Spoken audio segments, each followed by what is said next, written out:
the food capsule is a very good environment for aging meat.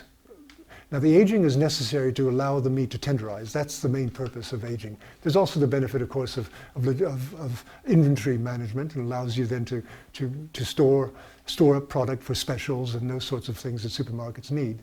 So you do need to be able to store meat for those purposes, but the main justification for storing meat is to allow the meat to tenderize and improve the eating quality.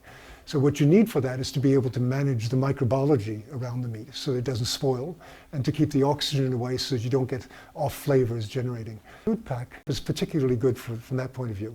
It extracts all the oxygen from around the meat during the compression phase, and on top of that, the fact that you're confining it in a plastic capsule means that the oxygen really cannot get through what is 3 or 4 millimeters of plastic that forms the food pack itself.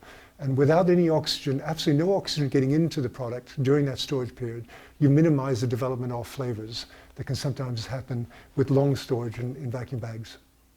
The main benefit that food pack has to meat quality is to do with what happens to the fluid component in the meat. In a vacuum bag, there's a tendency for that fluid to begin to escape the meat and accumulate. It's called purge in a vacuum bag.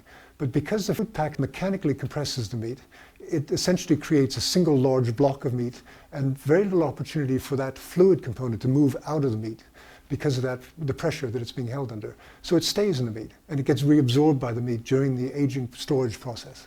And that can generate some distinct benefits to eating quality because the fluid component is actually held in the meat, and that translates as a better eating quality after cooking.